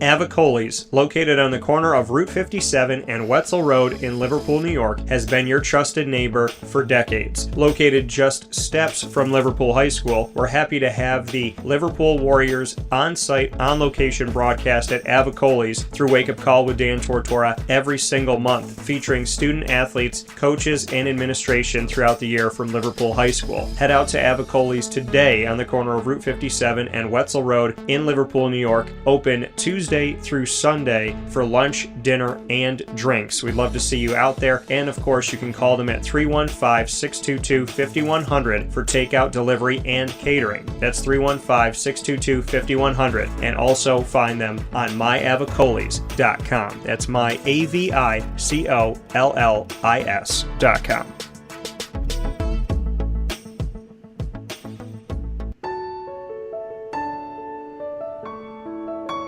Having peace of mind when you're out of town that your furry-loving friend is safe and sound means taking them to Canine Campground, because we all know that when it comes to the love of our pets, it goes well beyond the call of duty to make sure they're safe and sound. Right, Lily? So take a ride to 242 Johnson Street in East Syracuse, New York, and see Canine Campground and where your dog will be staying in the classic cabin, the executive cabin, the grand cabin, or of course the luxury cabin, because if you know Lily, you know she loves luxury. Now you don't have to wait to the last minute to find a family member or a friend that'll take your dog for a few days. Call Canine Campground at 315-299-4013. That's 315-299-4013. Their drop-off and pickup times are Monday through Sunday. Check K9campground.com for more information. That's the letter K, the number 9, and campground spelled with a K.com. K9campground.com. When you're going out of town, bring your dog to Canine Campground.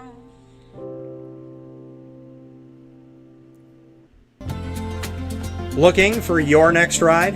Look no further than Great Lakes Honda City, located on 7140 Henry Clay Boulevard in Liverpool, New York. Serving our community for decades, their new and pre-owned vast array of vehicles are available to you Monday through Saturday on site.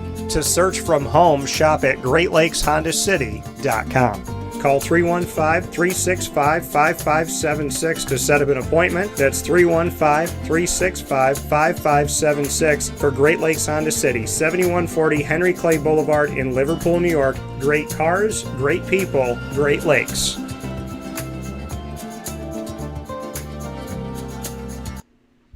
And a welcome back here to Wake Up Call with Dan Tortora, where sports truly meets that thing called life. Wake Up Call with Dan Tortora is inside of our Great Lakes Honda City studios. We're going to bring in Papa Joe a little bit closer to us here as we're here inside of the Great Lakes Honda City studios travel edition here in the great state of Florida. Wake Up Call with Dan Tortora joined you from Florida last week and continues to join you from Florida this week as we do our broadcast down in the Sunshine State. I want to thank the great cities of St. Augustine and Orlando for having us, and I want to thank the great state of Florida for all that we get to do with you. A lot of good stuff coming up with Superpowered Pop's coverage of Universal's Epic Universe in its first 2 weeks of opening, as well as Do Diz with Dan's coverage of Disney content and what's going on at the parks and when it comes to food, and of course Wake Up Call with Dan Tortora and our coverage of the world of sports.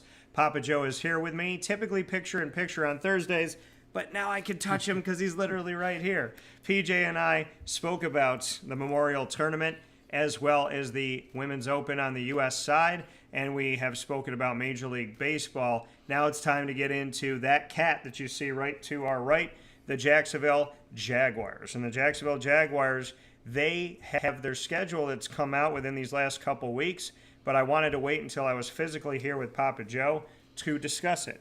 The Jacksonville Jaguars will start off the season on Sunday, September 7th. That game will be at home against the Carolina Panthers. Some people have forgotten this, but the Panthers and the Jaguars both came to the NFL in the same year in 1995. So that will be an opportunity for two franchises that enter the league together to face off against each other.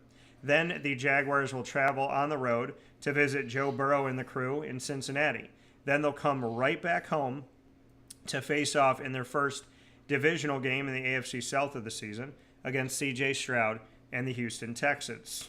Then they'll go to the West Coast to face off against Brock Purdy, and they'll be facing him on the road at San Francisco on Sunday, September 28th in a mid-afternoon game. Then the Jaguars will host Monday Night Football. So as you see, they start off the season home, road, home, road, home. They will face off against the Kansas City Chiefs in an 8:15 p.m. Eastern Time matchup on ABC and ESPN. Monday Night Football, Chiefs versus Jaguars on Monday, October 6th. Then on Sunday, October 12th, the Jaguars will face off against the Seattle Seahawks at home before the Jaguars head to the road and will be away from home all but twice in about 2 months' time. The Jaguars will go to London 2 days before my birthday on Sunday, October 19th, to face off against Matt Stafford and the Rams at 9:30 a.m. Eastern Time. And, of course, it'll be a game that's in the afternoon for I'll say, at least 4 or 5 hours. Got to be maybe 5 hours later on the other side of the world. Then they'll have a bye week in Week 8. On Sunday, November 2nd, they'll be at the Raiders. So they'll be on the road at the Raiders. Then they'll be on the road at the Texans, home against the Chargers, road against the Cardinals, road against the Titans, which means that the Jaguars from Sunday, October 12th, when they face Seattle at home, will not be at home again until November 16th. That means the Jaguars will be away from home for more than a month between Sunday, October 12th and Sunday, November 16th. And with 4 road games after their bye week, in 5 weeks, having 4 road games in 5 weeks, the Jaguars will only be home between Sunday, October 12th and Sunday, December 7th. They will be home twice. So you will see them over a month apart, and then within about 2 months' time, fans in the state of Florida will only see their team play at home twice between October 12th and December 7th, a span of almost 2 months with just 2 home games. Your thoughts, PJ? Well, that's what happens when you refurbish a stadium. Look at the old Gator Bowl's been there for years, and you could only put so much paint on these guys, on these old structures. Something structurally's got to be done, and they're doing the right thing. It's just that, unfortunately, the fans are going to suffer. So, but Khan is spending $1.6 billion to do this because he wants the Jacksonville to stay here in Jacksonville and in Florida. So you don't piss that kind of money away unless you want to do this. And he does want to do that. And I got to give him credit for that. I mean, he's not going to get he's not going to have to pay for it all himself. I'm sure some of the money, I think $900 million is coming from the city, the rest from the Jaguars. So it's big. I mean, it's going to be beautiful, but it's still going to be the old Gator Bowl, and that's what I grew up with, and no, it's still going to be the Gator Bowl. Yeah, and the Jaguars, when we look at their last 5 games of the season, they will spend those at home. 3 of the 5, I should say. The last 5 games of the season, they'll spend 3 inside of their stadium. The Colts, the Jets on the 7th and the 14th, and then we will see them on the road at the Broncos, at the Colts, and then they will do what they normally do at the end of the season, which is face off against the Titans. This game will be at home, and that is the flex game, as Week 18 always looks for the divisional matchups that have playoff implications, so that game is going to be flexed at the moment. So for the fans in Jacksonville, PJ, they will see Carolina, Houston, Indy, Tennessee, the Jets, Seattle. They'll have a Monday night game against the Kansas City Chiefs, and they'll have the Chargers as well. So the home games, obviously Titans, Texans, Colts are within the AFC South. Jets, Chargers, Seahawks, Chiefs, Panthers at home. Thoughts on the home game slate for the Jaguars, including Monday night against the Chiefs? Well, they have to win their division, and anytime you play Houston with C.J. Stroud, you got a battle because that kid is going to go down in history. He's one of the best, probably one of the best selections that Houston's ever done. That's for sure. I mean, this kid's the real deal. And Trevor Lawrence is Trevor Lawrence, but C.J. Stroud was better than him when he came up, and he's better than him now. So Trevor's going to have to play a lot better. Yeah, and we'll get into the team in just a moment here, but the Stadium of the Future is what it's called for the Jaguars. $1.4 billion project that will keep the Jaguars in Jacksonville for quote-unquote decades to come. We will see $625 million. So when we look at who is giving what, both sides are supposed to be given money here, and Jacksonville will chip in another $150 million to get Everbank Stadium ready for construction, which will begin in 2026. The team will also not include any new taxes to pay for the rebuild. With construction set to begin after the 2025 season, the Jaguars will play in front of a reduced capacity crowd in 26 and then host home games in either Gainesville or Orlando in 2027. I came up with the idea that they should use the Citrus Bowl, which is not going to be used the whole season. Then they don't have to fight with any teams. They don't have to be in a college stadium. And if you go to the Citrus Bowl, people can fly right into Orlando that are going to SeaWorld, going to Universal, going to Disney, and say, hey, we're going to be here over the weekend. Let's go to a Jaguars game. Jacksonville would be stupid to not go to Orlando. Direct flights from all over the country. It is the amusement capital of America, to some people, the world. And to have your team in Orlando, you're going to get a ton more fans. You're going to be 3 hours away from home, but Gainesville is in the middle of nowhere. There is no, as far as I know, there's no airport that's going to get them there. So people are going to have to fly into Jacksonville and drive, or they're going to have to drive from Jacksonville. But if you think about it, a family in Jacksonville that loves their Jaguars could say, hey, let's go get a hotel for the weekend. We'll take the kids to Disney, and we'll see the Jaguars game. So fans in Florida can make a Disney trip of it, or a Universal or a SeaWorld trip of it. People from around the country who don't even know who the heck the Jaguars are come into Orlando, and you got an opportunity. If I'm Jacksonville, I'm going toward the people, toward potential new fans, toward who doesn't know me. If I go to Gainesville, I'm going to, and no offense, PJ, but I'm going to the middle of a swamp where there's no people flying in to go on their trips with their families. So if it were me, I would go to Orlando, because you have if you miss out on 1,000 people, there's 10,000 more that you can get flying in. Now, the updated look of Everbank Stadium was revealed, obviously, and we took a look at this, but there's supposed to be a lot of additions coming.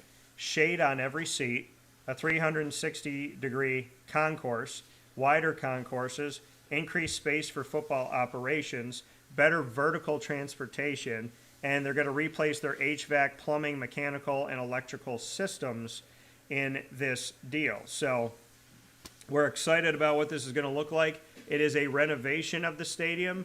It is not a new stadium.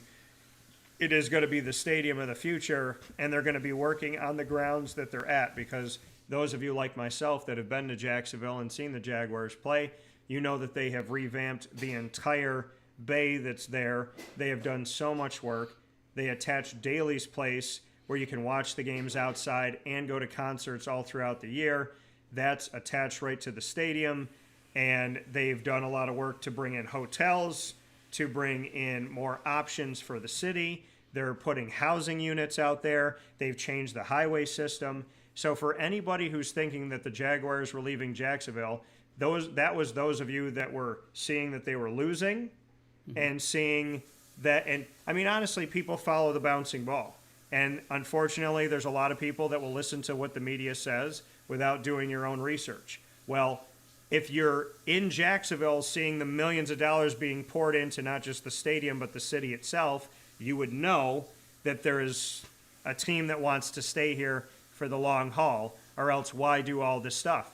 If you change the highway system, build all housing around it, build hotels around it, and then you take the team and leave the stadium bare, now you have an entire bay that's built around and facing something that doesn't exist. It makes no sense. I've told you all for years, when you're physically on the grounds in Jacksonville, you know that the Jaguars are staying. But for those of you that were like, oh, they're playing in London, I guess they're going to move there. That's not going to happen. And I don't think the NFL is going to put a team in London full time, because the jet lag would be astronomically insane for teams, and everybody would have to take a week or two off. So I'd love to get your thoughts, PJ, because we live in a world where people kept asking me, is Jacksonville going to move? Are the Jaguars going somewhere else? And IMT, and everybody here in North Florida knows that they've been putting way too much money and making way too many decisions to move a team.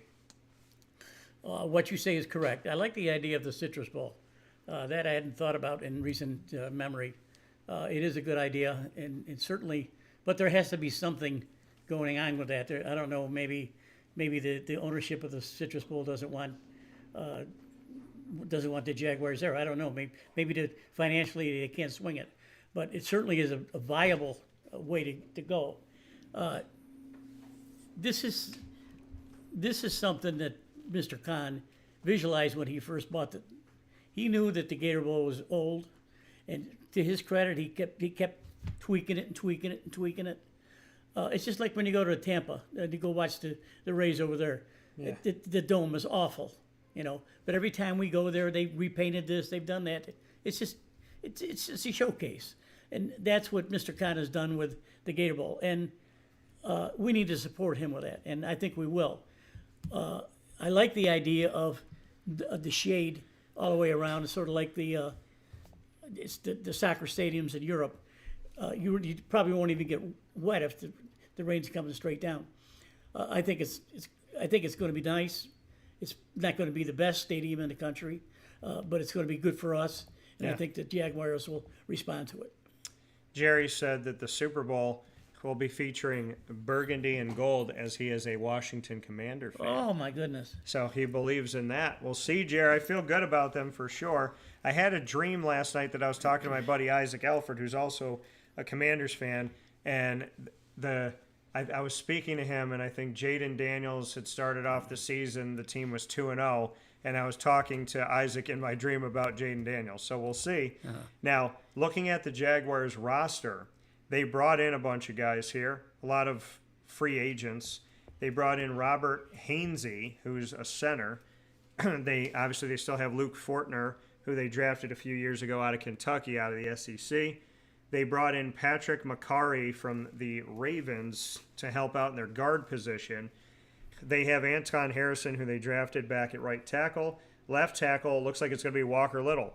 Walker Little out of Stanford has been a tackle. He's been a guard. He's been Old Faithful. They finally let go of Cam Robinson, and so now Walker Little may finally get the opportunity I think he's worked and earned. Ezra Cleveland, who they brought in a couple of years ago, he may be at the guard position as well. They also brought in Fred Johnson at tackle, and they brought in Chuma Edoga. And so we're looking at these guys coming in that are already in the league itself. As far as people that they drafted for the offensive line, Wyatt Millam and Jonah Monheim. Monheim could be a center, Millam could be a guard, but again, as always, the Jaguars are looking for depth on their offensive line. Brenton Strange looks to be the starting tight end. Johnny Munt comes over from the Vikings. Hunter Long comes over from the Rams. And Quintiff Morris comes over from the Bills as they let go of Evan Engram for literally nothing. Didn't get a draft pick, didn't get money, got nothing. For a 1,000-yard tight end, got nothing. So, PJ, I'm going to stop there for a minute and get your thoughts. The Jaguars' offensive line and extension of the line, the tight end position, doesn't look like it's any better than it's been. And in all honesty, and this is no offense to any of the players on here, I'm just looking at depth and I'm looking at letting go of Evan Engram. The Jaguars' offensive line and extension to the tight end, to me, looks like this could be one of the worst years if they can't figure it out. I know it's awful. But I do like the opportunity that Walker Little is going to have. I think finally, right. I mean, he is a big 6'8", 320 pounds or something like that. He's always been a big guy. He just never played hard enough to win the starting position. I think he will this time. And the rest of these guys, I don't have a clue who they are, who you just mentioned. I'm just looking at center especially. With Luke Fortner, I think is going to be around for years to come. I think he'll probably be the center for us. Now Anton Harris is going to be one of the tackles, with Walker Little the other tackle. Now the guards is a different deal. I know Ezra Cleveland, we've seen him play before. The rest of these guys, I don't have a clue. Right guard Patrick Meck, never heard of him either. Sid, I don't know who these guys are. Yeah. So I'm gonna have to do my research on it next time we talk. So I want to be able to talk intelligently with some of these guys, but there's not a lot of, as Mary said, not a lot to blow your skirt up over, except in Brenton Strange was hanging around for a couple of years behind Evan Engram, so yeah, he's earned the spot. And I think Luke Farrell. What happened to him? I guess they lost him in free agency. I guess, huh? Yeah, no Luke Farrell. No Luke Farrell. No. No. Okay. Well, there's another guy that they drafted. Yeah, and there's three other guys I don't even know who they are. So Brenton Strange is gonna. I'm not sure Brenton Strange is a blocking tight end. Evan Engram certainly wasn't.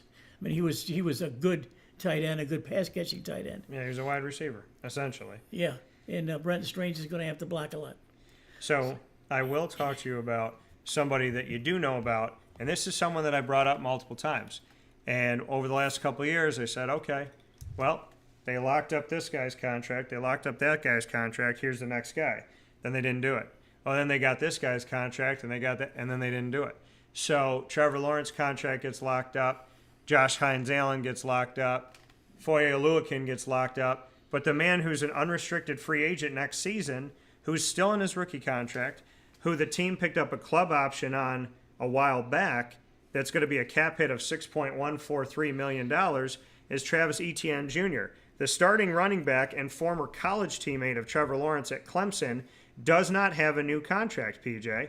Travis Etienne is playing in his contract year and will be an unrestricted free agent next year if they don't extend him. Are you surprised that the Jaguars have made the decision to not give him a new contract when they've had a couple years to do it? I don't know why they haven't done that. But frankly, the more you look at Tank Bigsby, the more you got to love this guy. I mean, and personally speaking, Travis Etienne catches the ball out of the backfield a lot better than Tank does. But 3 yards in a cloud of dust, I'm going to take Tank Bigsby anytime. Etienne is not a physical runner like this guy. I mean, Tank is a tank, let me tell you. And that's not a... I can tell you that from interviewing him. When I interviewed him, his body is all muscle. Oh, geez. Like, in all honesty, when you walk up to the guy, his name is Tank for a reason. Yeah. I don't know if he has 1% body fat. Oh, that's great. He's a big guy. Well, they're probably going to wind up splitting it that way. And they got Bashu Tutan and Kellen Robinson. I don't know those guys either. So I think the Tank is going to get a hell of a lot of carries this year. And you know who else they got? They picked up as an undrafted free agent out of Syracuse, LaQuint Allen Jr. So Syracuse running back-to-back 1,000-yard rusher, LaQuint Allen Jr. down in Jacksonville. Hopefully will have a job somewhere where we'll see him out there. Defensive side for the Jaguars, this is the good thing for the Jaguars. There's a lot of change to their offensive line and to different guys coming in at tight end and whatnot. But on the defensive side of the ball, there's a lot of returning players. So, Trayvon Walker, who is a hybrid guy. He could be a D-end or a linebacker. They're looking at putting him in this 4-3 set that he would be a D-end. Devon Hamilton is back at D-tackle. Also at D-tackle, Mason Smith, drafted last year, is back. Josh Hines-Allen, who can play the hybrid of D-end or linebacker, he's back. Devin Lloyd at linebacker is back. Foye Oluokun at linebacker is back. Jerrion Jones, who they drafted last year out of Florida State, shout out to MT, he is back at corner. Darnell Savage, who was brought in free agency from Green Bay last year, is back at free safety. Tyson Campbell, who needs to stay healthy and figure out what the heck's going on with him, he is back. Eric Murray at strong safety was brought in from the Texans, and Jordan Lewis at nickel was brought in from the Cowboys. Also coming back, Monteric Brown, Christian Braswell, Antonio Johnson, Andrew Wingard, who we call Dewey, is also back on the team, and Raywan Lane III and Caleb Ransaw at safety positions were drafted onto the team. So, PJ, your thoughts on the fact that most of the defense, when we're looking at this top to bottom, the overwhelming majority of the defensive starters are all back on the team, including guys that made a big impact like Josh Hines-Allen, Devin Lloyd, as well as Trayvon Walker and Foye Oluokun. It's going to. I don't know if you can win it. I think you can win a division title in this league on their defense. I think you can do that. And this excuse me, this team has a chance to do that. Frankly, they're loaded. There's no surprises here. We know how good Walker is. We know how good Allen is. We know how good Eric Armstead, Devon Hamilton are stuffing up the middle. We know how good the linebackers are. The safeties and the cornerbacks may be a little questionable, but boy, I would take the 7 guys that we got up front, and I would put them up against anyone in the league right now. That's how good I think they are. I don't know if you agree with that, but if you can win it, if you can win a division on defense, I think we had a shot to do that. Well, and I will say this to you, when they've had a really good defensive team, that's when they almost made the Super Bowl. So remember that, and when they got back to the playoffs, they had a pretty good defense with some of these guys that we're talking about. I will say this to you, PJ. The Jaguars have not extended out of his rookie contract Travis Etienne Jr. Another guy that they did not extend, who is now a New York Jet, is safety Andre Sisco, third-round pick out of Syracuse. I argue that Andre Sisco is not the best safety on the team. He was the best defensive back overall of safety, corner, and whoever. And Andre Sisco is no longer on the team. Are you surprised that the Jaguars let a rookie contract fall out for Andre Sisco, who went for free to the New York Jets? He's proven to be a good player. He was a good player. We both woofed on him when he came from Syracuse. We knew that he would work out well, and he played extraordinarily well. And I don't know what some of the look at the Jaguars have never made the best personnel decisions over the years, and I don't think they've done so this year so far, even on the offensive and defensive side of the ball. Offense especially, they got to do better than that. I mean, keeping Angle Wingard, who is a good player, not a great player. Andre Sisco bordered on really being really good, and he's not here. I feel bad about that. Yeah, it was a bad move, and unfortunately, the Jaguars are on the wrong side of it. Logan Cook is back at punter, and we know last year with the record the Jaguars had, they needed him out there a lot. Hopefully, Logan Cook can take a few more drinks of water and not have to come out there as much. Yeah. Cam Little, their rookie kicker last year, is their only kicker on the roster right now, and Ross Matisic is back at long snapper, and Parker Washington, as well as Tank Bigsby, look to be returning the ball on special teams. Maybe Keelan Robinson, who they drafted last year. I do want to make a note of this, PJ, before we hop out of here. At the wide receiver core, Diami Brown comes from the Commanders. What's up, Jerry? And Josh Cephas, who made the team last year as an unrestricted or as an undrafted free agent, who I covered when he was at UTSA with the Roadrunners in college. He is back on the team. There's a bunch of names on this team, PJ, at wide receiver that people are not going to know outside of Brian Thomas Jr. Christian Kirk is gone. Zay Jones had been gone. Evan Engram's gone.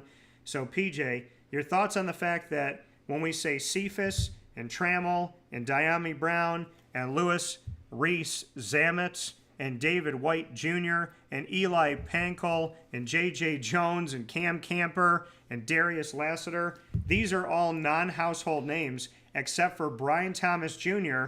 and this dude that is on the Jaguars now, two-way player Travis Hunter. It looks like it's going to be all Brian Thomas Jr. and Travis Hunter, maybe some Diami Brown. But what do you think about, one, the Jaguars having Brian Thomas coming off a great rookie year, two, Travis Hunter coming in as a two-way guy, and three, the fact that the rest of the Jaguars wide receivers, most people don't know. I don't know them either, Daniel. But I tell you, when you look at what they're projecting here? Yeah, projecting.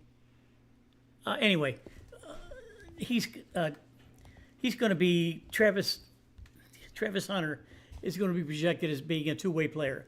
Now, I'm not sure that's advisable, but that's how he was drafted. And I think probably if anyone in the country or in recent memory can do that, it's him. But they do have him somewhere here. He's right there. Yeah, but he's at wide receiver, and then he's also at. He should be a DB. Yeah, I think he's second DB. Yeah. Oh, he's right here. He's right there at corner. Oh, okay. Wide receiver and corner. Okay. Yeah, they got him a second at quarterback. Now, do you want to play this man two ways like this? I mean, he seems to be a spindly little guy. He's 6'2", 190 pounds, and he looks like he's pretty supple. You're going to have to be to play. Going to play 100 snaps a game? Oh, come on, that's not feasible. I mean, the kids got to live. I mean, geez. If they want him to play for like 5 years. And if you look at the wide receivers that we're talking about, we never heard of some of these people. But real Travis Hunter and Brian Thomas on the Saints side or something like that would really be scary. Yeah. And I really want to see the only good thing about him playing defense is that he won't have to play that hard when he's a cornerback. Safety's a different story, but he could go all game and maybe only have a couple balls thrown his way. And if he does, he's eligible to catch the ball and intercept it. So this is risky, But look at everyone, they all piled on about it. Deion Sanders is saying this and this and this and that. You know, until you get the guy in camp and you see him work amongst players that is just as good as they are. Remember, these guys come into the league and they're playing against inferior teams and they're playing inferior people. It's proven and it's true that the major league football players are faster, stronger, and bigger than they are in college, and he's got to get used to that because he's a slight guy, and if he wants to get messed around, he's going to have to bulk up a little bit. But I'm not sure that he's going to be bigger, faster, and stronger than anyone he's going to be playing against. So I'm really iffy about this. Yeah, we'll see. I mean, Travis Hunter sounds good on paper to be a two-way player, but in the NFL, do you want this guy getting hit and laying out the hits the entire game? I mean, some people don't. I mean, I look at Tank Bigsby saying I'd rather have Keelan Robinson returning kicks for the Jaguars than Tank Bigsby because you need Tank out there at running back and you don't want him to get hurt on special teams. Now, the good thing for LaQuinn Allen Jr., who the Jaguars picked up from Syracuse, is that he has been a kick returner, a punt returner, a running back, and he's caught out of the backfield, and he's helped block. Good. So LaQuinn Allen Jr. could actually be the thing that they need on special teams to return kicks and or punts. So I would definitely tell the Jaguars to watch out for that one. And with that being said, PJ and I are going to take our final step aside here inside the Lando Lagoon. Wake Up Call with Dan Tortora is live in the Great Lakes Honda City Studios for our second week in Florida, our second home. We'll be back right after this. Carvel DeWitt, it's what happy tastes like. Do you know why? Because we make ice cream. Creamy, rich, flavorful ice cream. Not yogurt or iced milk like some of our competitors. Ice cream.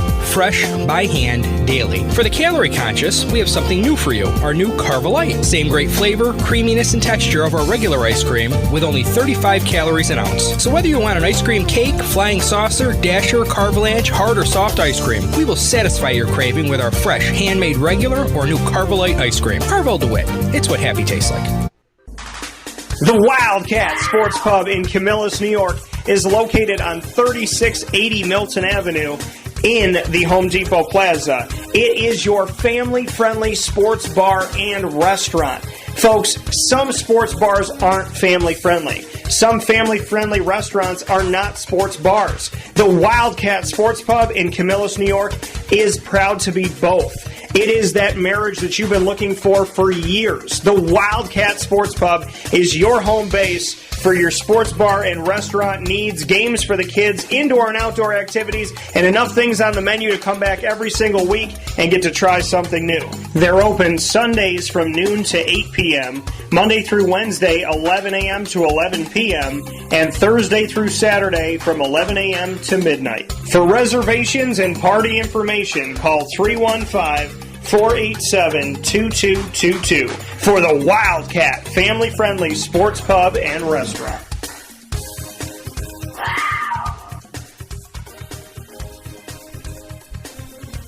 GG Cards and Breaks. Like, comment, subscribe. GG Cards and Breaks coming to you on 639 Delmar Place in Syracuse, New York is your one-stop sports card and trading card shop. You will find everything you need from singles, packs, boxes, graded cards, and more, including all of the supplies to protect your cards, showcase your cards, and bring your cards to and from, including every single month, bringing them out to trade night. GG Cards and Breaks with hockey, soccer, basketball, baseball, football, Disney Lorcana, Yu-Gi-Oh!, Magic the Gathering, and Papa Joe's favorite, Pokemon. You'll find GG Cards and Breaks on 639 Delmar Place in Syracuse, New York. And they are open Tuesday through Saturday from 10 to 6, Sundays from 10 to 5. Come be a big kid with me and do what many people have done that listen to Wake Up Call, which is go to GG Cards and Breaks. With that being said, PJ and I are here to bid you adieu for this edition of Wake Up Call. In week 2 in the great state of Florida, you know that Florida has been our second home for over a decade, and I cannot thank you all enough for making that possible. It's definitely not me that can make that happen. It's your listenership, your viewership, your support, your kindness, and MT that make it all what it is. So with that being said, we want to thank you for being with us on YouTube YouTube.com and Facebook.com, both /WakeUpCallDT, up and down the East Coast, the Midwest, the West Coast, and all around the globe, and on wakeupcalldt.podbean.com, where you'll get our show right after this. And of course, once you search Wake Up Call with Dan Tortora, or one word, Wake Up Call DT, on Amazon Music, Audible, iHeartRadio, iTunes, and Apple Podcasts, Player FM, Podbean, Podchaser.com, Podvine, Spotify, TuneIn, and YouTube, you will be with us wherever you are, and we will always be with you. In your pocket, on the go, around the world, search Wake Up Call with Dan Tortora, or one word, Wake Up Call DT, on your favorite podcasting platform. And of course, from New York to North Carolina, you'll find the Brooklyn Pickle down on 1788 Old Morganton Road in Southern Pines, North Kakalaki. And as PJ and I talked about golf, it is within 9 minutes of Pinehurst Golf Course. Go and see the Brooklyn Pickle today and get the best sandwich you're going to find down in Southern Pines. And visit our team of partners in Central and Upstate New York.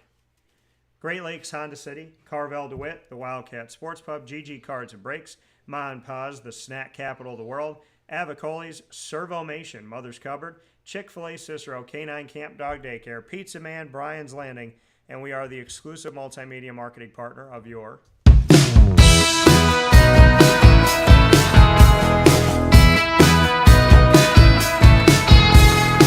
Lemoyne College Dolphins. It's Fins Up every single month with Wake Up Call, featuring the Dolphins Wednesdays at 9 a.m. Eastern Time. You'll find student athletes, coaches, administration, future Dolphins, and alumni right here on Wake Up Call. Go to youtube.com/WakeUpCallDT and click subscribe, hit the notification bell, and find our Lemoyne playlist of over 200 episodes. You'll also find the Dolphins on WakeUpCallDT.com's homepage and underneath the exclusive partners tab. For more information, go to LeMoyneDolphins.com and Fins Up.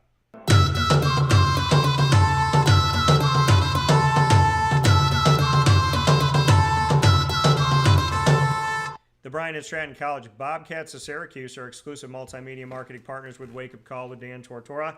Find the Bobcat Buzz every month with student athletes, coaches, administration, and alumni. The Bobcats joining me right here on Wake Up Call with men's and women's basketball, men's and women's soccer, baseball, and of course their leadership team, Mary Hawkins, Brooke Paro. Appreciate all we're doing. A lot of newness on campus at Bryan and Stratton College of Syracuse, and it is right here for us to share with you. Find the Bobcats on youtube.com/WakeUpCallDT. Click subscribe, hit the notification bell, and find our BSC Syracuse playlist. The Bobcats are also on WakeUpCallDT.com's homepage and underneath the exclusive partners tab. For more information, go to syracuse.bscbobcats.com and go Bobcats.